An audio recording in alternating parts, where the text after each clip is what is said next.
This is Radio Metropolis.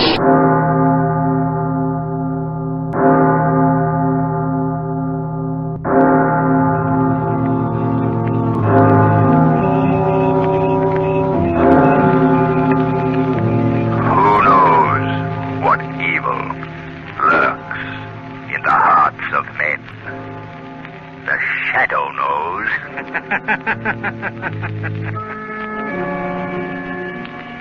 Your local blue coal dealer presents The Shadow. These half-hour dramatizations are designed to forcibly demonstrate to old and young alike that crime does not pay. Welcome to the Shadow Radio Podcast here on Radio Metropolis. Tonight, Lamont, Cranston, and Margot Lane overhear a shortwave radio message of an international spy who is planning to steal a new warplane. This is called Sabotage by Air from March 5th, 1939, here on Radio Metropolis. As our story opens, we find Lamont Cranston with his friend Margot Lane in his apartment, busily turning the dials of a shortwave radio receiver. Margot, a few nights ago, I came across a very peculiar noise on the radio. Couldn't figure out what it was, so I got my recording set out tonight, and I'm going to make a record of this strange broadcast. Yes, I remember when you first got the recorder. We recorded everything we could think of. It was a lot of fun. Yes, particularly our duets. Well, listen, there it is. Start the machine. We'll record it right now. The oddest thing I've ever heard. It doesn't make any sense. I can't make head or tail out of it. Doesn't sound like a human voice, and yet it's... Wait. I'll play our recording back on the phonograph. See now, wait a minute. There. Can you make it play slower? We might be able to analyze it better. Oh, yes, I'll slow it down. We cannot bring it down on land at Margot, it's a man's voice. Why, it's very clear when the record is played slower. What a simple trick. They've merely made a record at a slow speed and played it fast so you can't get it. But how could anyone receive the message? They must have a recording outfit like mine and play it back at the low speed. Let's listen to the record again. Yes. Yeah, just a minute, I'll start it. There's the group. Speed. Operator speed. New battle plane lands here tonight. This mystery ship will be destroyed tomorrow. Margot. We will fly this plane to the Gordon Lightship and then 10 miles due south. Gordon We Lightship? will cruise to that point in our boat and pick us up.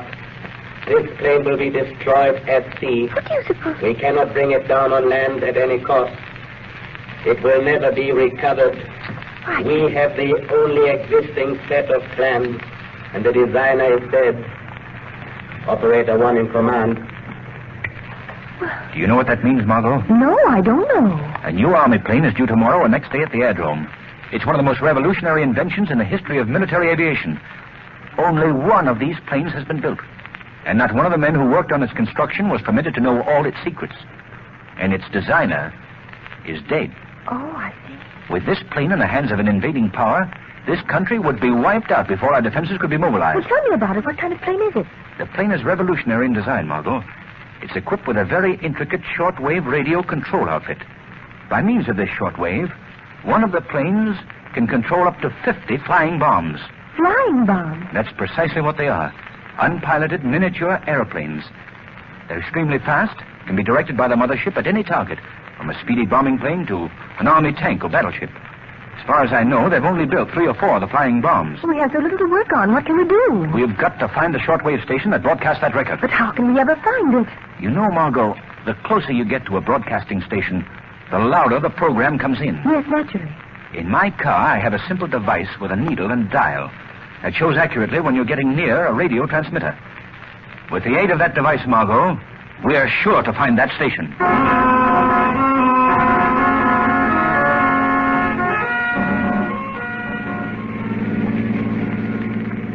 I don't think it's any use to go any further west, Lamont. And what does the dial read now, Margot? It's down to 9. Well, we'll go southeast now.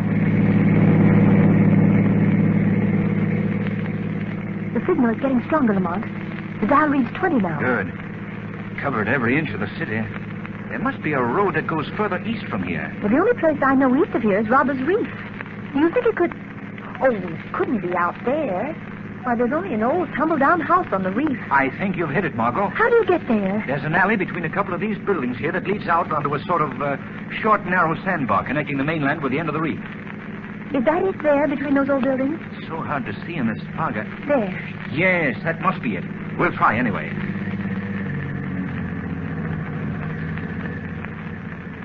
This is the gloomiest place I've ever seen. Lamont, look. The dial reads steady. Good. We're headed right.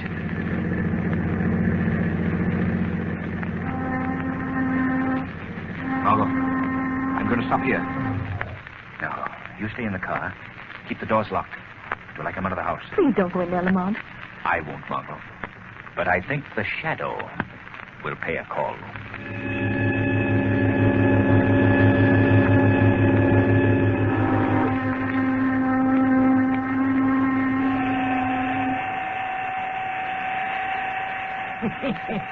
That's awful funny. What was that? Who's there? Only the shadow. The shadow? Well, who are you? Where are you hiding? I can't see you. I'm hiding in the shadows, where no man can see me. What'd you come here for? What do you want? I came to listen to you play that record you have in your hand. You can't do it. Nobody can hear these records, not even my son. Your son? Yes, this is his shortwave radio set. He lets me run it when he's at work nights. Did you make these records? You think I'm crazy? Of course not. Well, I don't even make sense. Some darn fool pays me $5 to play them on the air. He says it's just a joke, and they do sound pretty funny. Who is he? And down if I know, he's some kind of a foreigner, comes here every so often and leaves me some more of them to play. What's your name? Joe Ryan. Of course, Joe. I knew you, and all about these records. I was just testing you. Yeah. You and I are going to play a joke on our friend. I'll bring a record here in a little while, just like one of his. And I'll pay you $10 to play it in place of the one you've got there. He'll think it's a great joke. $10. You're twice as much of a darn fool as he is. What do you mean? You're paying me just twice as much. That's why. The joke's on you. He'll think it's very funny, too.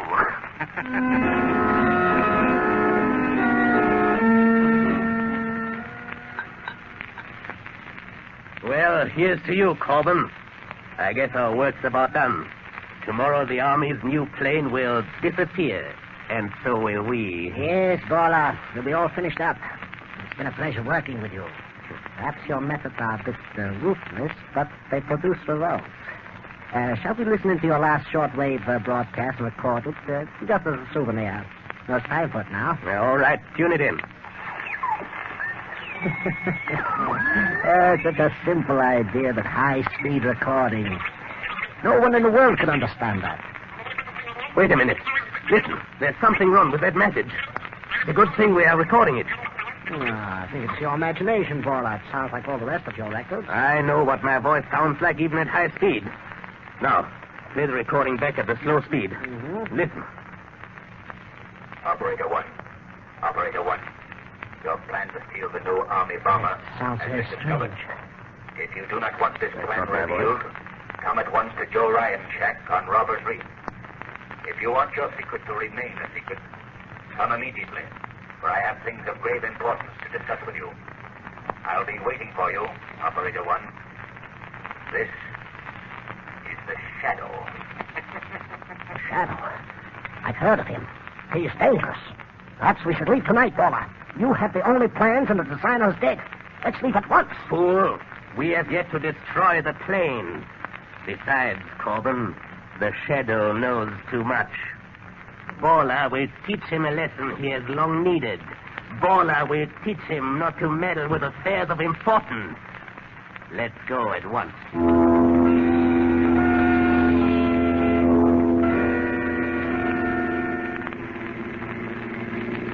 Don't drive so fast, Corbin. This fog is pretty thick. But you told me to hurry. Yes, but it would be a pity to disappoint the Shadow. Put out your headlights, Corbin. We turn on to Robbers Reef here. All right.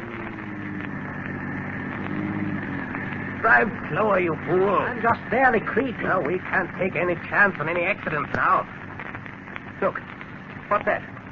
Right ahead of us. It's a car with no lights. Car with no lights. Coming in from Robbers Reef. It must be the Shadow. Quick, Corbin. Steer out of its way. I can't without going into the bay. Going to hit us. Look out! Are you all right? Yes. Fortunately, we're both going very slowly. Somebody getting out of that car. Stop where you are before I shoot. Corbin, flash a light on his face. It's a woman. I thought it was our friend, the Shadow. What are you doing out here, young lady? I lost my way. And why are you driving without lights? Well, I thought I could see better that way in the fog. I don't believe you. Corbin, look in the car and see if there's anyone else. Yeah. Perhaps you brought someone out to Robbers Reef. Young I don't lady, know what you're talking about. I tell you, I lost my way. Well, we'll soon find out.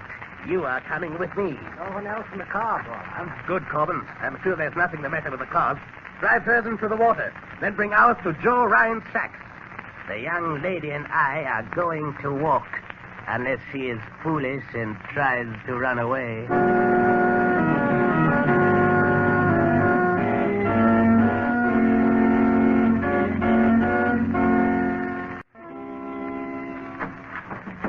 Step in there, young lady. What? Oh, it's you, mister. Hey, did you hear it? Did you hear the funny record? Yes, very funny. Where's the Shadow? I don't know where he is. Said he was a friend of yours. He is a great friend of mine. I'd like to see him. You can't see him, because even when he's here, he isn't. He just talks to you. You're a fool, old man. Now, young lady, suppose you tell us what you know about the Shadow. The Shadow? Don't pretend that you don't know him. You brought him here. All right, you, Corbin. Yes, boy. Take that piece of rope and tie the old man up. Hey, what for? I ain't done nothing. I just did what you told me to. Honest, I did. Shut up. Tie him well. No, you don't, young lady. Stay away from that door.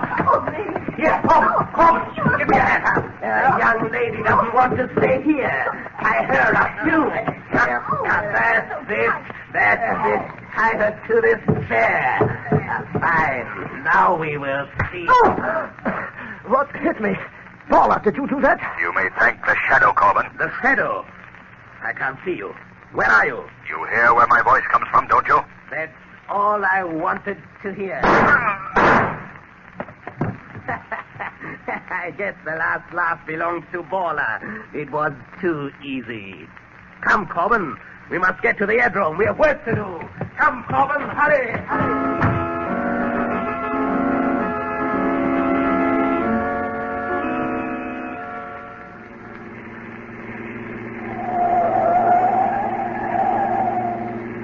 Hurry, Corbin. The X-1 should land just at dawn. It will be light in a few moments. I'm doing the best I can. I'm still worried about that girl and the old man back on Robert's Reef.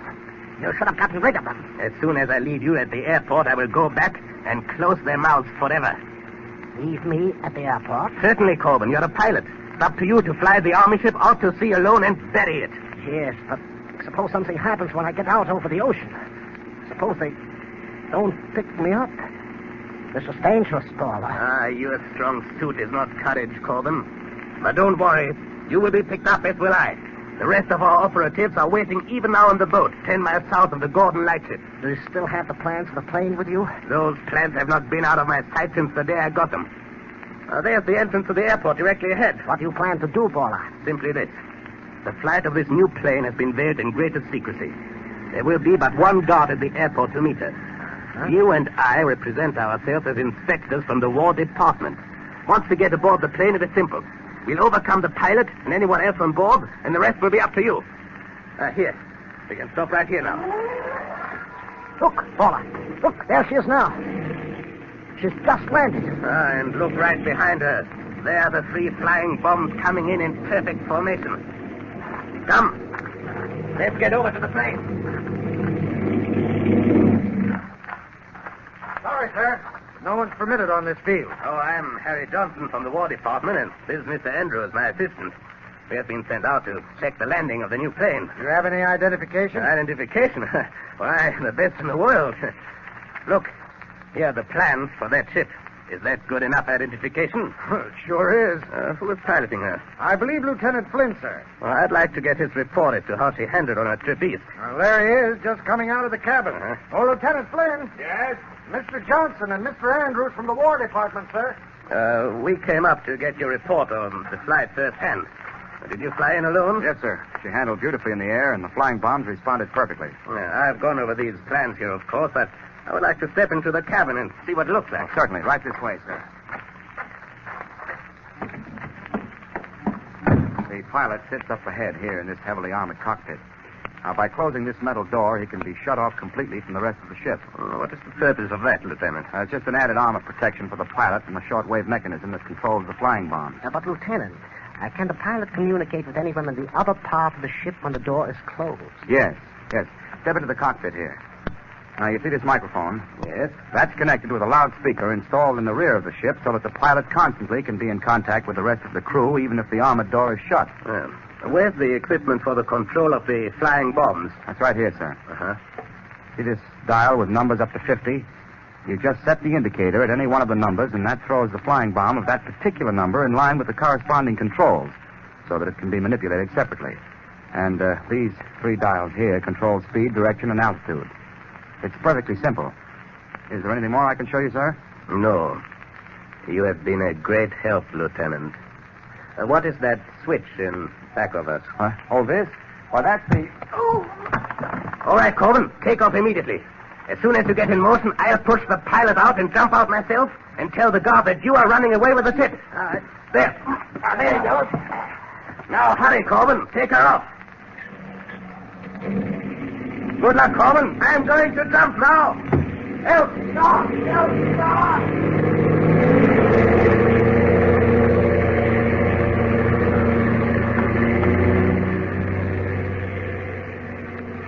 Well, Corbin, your plan has worked perfectly. Up to now. What? Who said that? The Shadow. But how did you get here? I came with you in the car from Ryan's shack on Robbers Reef. You cannot escape from the Shadow. But Borla killed you. No. He only shot at my voice. Where are you now? I am in the shadows of a cabin in back of you, but I can see you well enough to shoot you if you don't bring this plane down immediately. No, don't shoot. I'll bring it down. Only don't shoot. Open the door. Open that door, I tell you. Well, Mr. Shadow, you can shoot your heart's content. Perhaps you heard Lieutenant Flynn say that the pilot's cockpit is well armored. Corbett, bring this plane down. I'll bring it down all right. The 3 flying bombs in the ocean 10 miles south of the Gordon Lightship. But when the plane lands, you will land in it alone. For I will leave it by parachute before it goes into its last power dive. What do you think of that, Mr. Shadow? Why don't you speak? Shadow, can't you hear me? I hear you all right, Corbin. And thanks for the suggestion about a parachute. It was nice of you. I'm going to leave you, Corbin, but not for long. I'll chase you to the ends of the earth. You'll never get away. Goodbye, Corbin.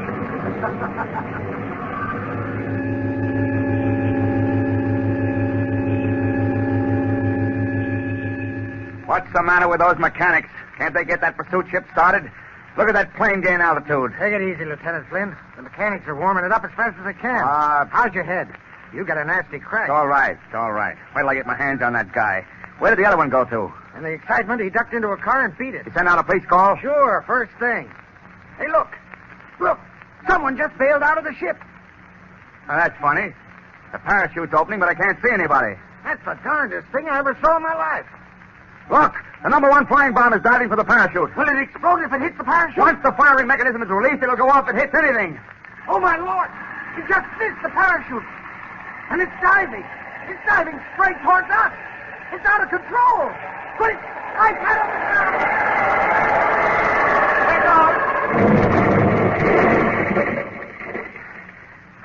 You all right? Yeah, but boy, I'd hate to be any closer. What happened to that parachute? It came down right in back of us. But I still can't see anyone. Well, I can't stop now. I gotta take off and force that guy down.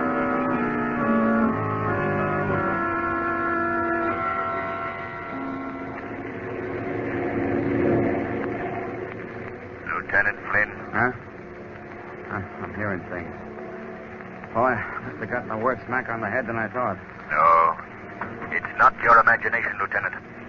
You're hearing the voice of the Shadow. The Shadow? Well, who are you? Where are you? How did you get here? I'm in the cockpit right behind you. And we have no time for explanations. Lieutenant, you and I have caught up with a gang of international spies. Oh, so that's their game. Well, how do you know this? I've been with them all night, followed their every move. Perhaps you saw me bail out of the stolen plane. Yeah, and you nearly got blown to Kingdom Come by that flying bomb. Too close for comfort. What is your first move, Lieutenant? Well, I'm going to fly close to the stolen plane and call by radio. And if that crook won't listen to reason, I'll force him down. Good. You're almost close enough now. Yeah. He sees it. Look, one of the flying bombs is turning. It's heading right for us. Can you turn out of its way? I'll try.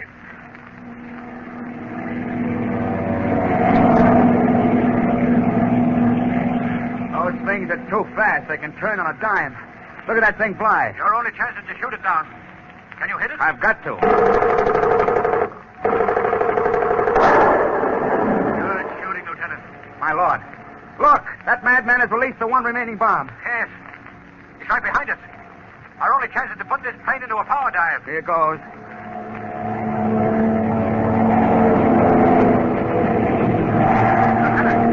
It's still right on our tail. If I could only get to that rear machine gun. I'll handle it. You know how to use it? Yes. You got it. You got it, Shadow. Wow, that was close. Now I think Corbin will listen to reason. I'll call him by shortwave. Calling plane X1. Calling plane X1. Corbin, this is your last warning. Land that plane. No, don't shoot me down. Don't shoot. I'll land the plane. Only don't shoot. Turn immediately and go back to the airport. All right. I'm turning. Boy, that's a good day's work finished. For you, but not for me. Now, what do you mean, Shadow? There are several things left undone. The Coast Guard must be instructed to pick up a boat 10 miles south of Gordon Light. It has Baller's operatives on board. Oh, we can do that right now. As soon as we see Corbin safely landed and in the hands of the guards, you must fly me to Robbers Reef. Baller's headed there and he must be captured.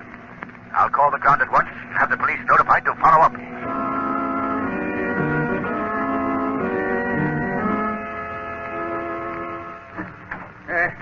Who's there?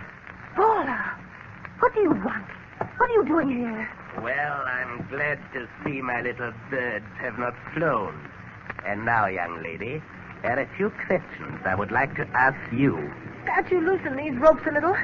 They're cutting my arms. In a few minutes, they won't hurt your arms anymore. Nothing will hurt you anymore. Was that a boat or did a plane land here? A plane? You couldn't land a plane on Robbers Reef. Say, mister, when are you going to untie me? I'm not going to untie you. I'm going to kill you. Me? I ain't done nothing. What you want to kill me for? I only did what you told me. Oh, you fiend. You are the only one left, young lady. The Shadow is dead, and you... Who's there? Who closed that door? The Shadow. But the Shadow is dead. No, Baller, the Shadow is not dead. Put that gun away. I showed you once that you could not shoot a voice. No, but I can shoot a very lovely young lady, Shadow. And I don't think you'd care for that. I'm going out this door, and I'm going to shut it after me. If it opens, I shoot. And if I don't hit you, Shadow, I'm going to kill this girl. You can't stop Baller. No one can stop Baller. But the police, I'll shoot them like dogs. I'll kill every one of them. I'll kill... They got it. You all right, Margot? Yes, Lamont. Here, I'll cut these ropes. We have to get out of here. Thank you, Lamont. Well, Margot, they've killed Baller. I hate to see any man die by violence. But if that man dedicates his life to the evil task of plotting and espionage against a friendly country, he faces but one fate. And that fate is justly death by violence.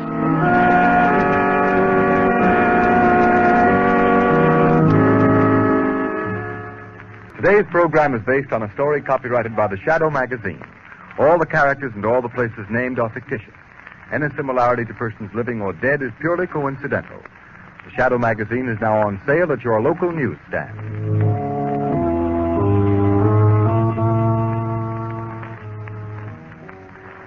The weed of crime bears bitter fruit. Crime does not pay. The Shadow knows. Next week, same time, same station, Blue Coal, America's finest anthracite, will again present another thrilling adventure of the Shadow. Be sure to listen, and be sure to burn Blue Coal, the solid fuel for solid comfort.